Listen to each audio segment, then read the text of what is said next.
کیا آپ جانتے ہیں کہ ہفتے کے 7 دنوں میں ایک دن ایسا بھی ہے کہ جس دن ہمارے سارے گناہ، پورے ہفتے کے گناہ معاف ہو سکتے ہیں؟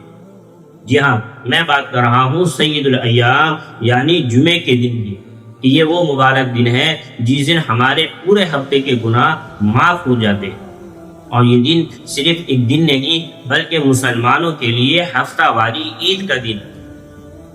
اور اس دن کی بہت سی فضیلتیں ہیں، لیکن 3 بڑی اہم فضیلتیں ہیں۔ آئیے اس کو جانتے ہیں۔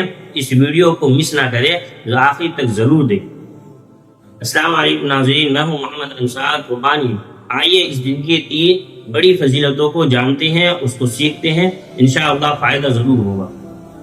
دوستو، 3 بڑی فضیلتوں میں پہلی فضیلت گناہوں کا دھل جانا۔ حضور پاک صلی اللہ علیہ وسلم نے ارشاد فرمایا کہ جو شخص جمعے کے دن غسل کرے، پاک صاف اور اچھے صاف ستھرے کپڑے پہن کر مسجد جائے اور خوشبو لگائے اور اطمینان سے بیٹھ کر خطبہ سنے، تو انشاءاللہ اللہ تعالیٰ اس کے پورے ہفتے کے گناہ معاف کر دے گا۔ یہ فضیلت کہ جمعے کے دن جو شخص سورہ کہف کی تلاوت کرے تو آسمان سے عرش سے لے کے فرش تک اللہ تعالیٰ ایک ایسا نور دیتے ہیں جو اس کے لیے اس جمعے سے دوسرے جمعے تک وہ چمکتا رہتا ہے۔ اور اس دن کی تیسری فضیلت، حضور پاک صلی اللہ علیہ وسلم نے ارشاد فرمایا کہ جمعے کے دن مجھ پر کثرت سے درود پڑھا کرو، اس لیے کہ تمہارا درود مجھ پر پیش کیا جاتا ہے۔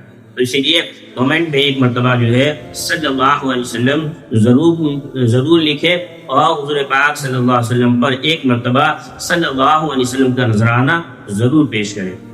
جمعے کے دن 24 گھنٹے میں ایک گھڑی ایسی آتی ہے کہ جس گھڑی میں اللہ تعالیٰ کبھی بھی کوئی دعا رد نہیں کرتے ہیں۔ تو اس لیے جمعے کے دن دعاؤں کا اہتمام کرنا چاہیے۔ اب وہ گھڑی کون سی ہے؟ تو علماء نے بعض بات لکھی ہے، ان میں سے عصر سے لے کے مغرب کے درمیان کا جو وقت ہے، اس میں ایک گھڑی ایسی آتی ہے کہ جس میں دعائیں قبول ہوتی ہیں۔ تو اسی لیے عصر سے مغرب کے درمیان جمعے کے دن دعا مانگنے کا خاص اہتمام کریں۔ تیسری چیز کہ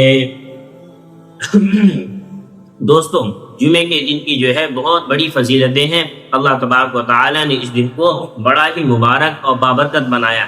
تو اس لیے اس دن صبح جلدی اٹھے اور غسل کرے، بال وغیرہ صاف کرنے کا ہو تو اس کو صاف کرے، پاک صاف اور اچھے کپڑے پہنے، خوشبو لگائے اور مسجد جلد سے جلد جانے کی کوشش کرے۔ اس کے بعد وہاں بیٹھ کر اگر موقع ہو تو قرآن کریم کی تلاوت کر لے، نہیں تو بیٹھ کر بیانات سنے اور خطبہ خاموشی کے ساتھ ہو، اور نماز کو اچھے طریقے سے ادا کرے، اور اس کے بعد اللہ تبارک و تعالیٰ سے دعا مانگے۔ انشاءاللہ اللہ تعالیٰ کی ذات سے امید ہے کہ اللہ تعالیٰ آپ کے تمام گناہوں کو معاف فرما دے گا۔ آج کے لیے بس اتنا ہی۔ مزید اگر آپ کو آج کی اس ویڈیو سے کچھ نیا سیکھنے کو ملا ہو تو اس ویڈیو کو اپنے گھر والوں، دوست احباب کے ساتھ ضرور شیئر کریں، اور آپ بھی صدقہ جاریہ کا حصہ بنیں۔ اور مزید ایسی ویڈیوز دیکھنے کے لیے، دینی معلومات حاصل کرنے کے لیے ہمارے چینل کو فالو کریں، سبسکرائب کرنا نہ بھولیں۔ اپنا خیال رکھیں، اپنوں کا خیال رکھیں۔ جزاکم اللہ۔ السلام علیکم ورحمۃ اللہ۔